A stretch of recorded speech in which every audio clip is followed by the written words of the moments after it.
equals does your device need fixing? We offer a free diagnosis. We pick up and deliver right to your door, no calls or travel needed. We send you a quote before repairing, and only go ahead if you approve it.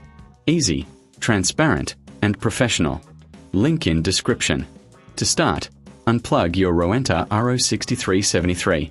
Gather your tools, a screwdriver, a pair of wire cutters, and some electrical tape. Begin by removing the screws on the back of the vacuum. This will give you access to the internal components. Carefully lift the cover off. Next, inspect the cable for any visible damage. If you find frayed wires, use the wire cutters to remove the damaged section. Strip the ends of the remaining wires to prepare for reconnect ion. Now, twist the wires together securely. Make sure to match the colors correctly. Once connected, wrap the joints with electrical tape to ensure safety. Before reassembling, take a moment to clean the internal parts.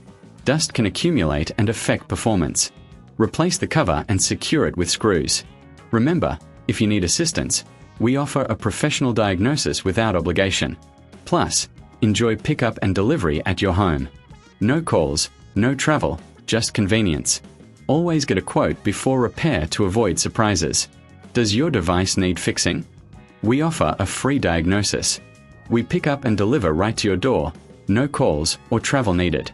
We send you a quote before repairing, and only go ahead if you approve it. Easy, transparent, and professional. Link in description.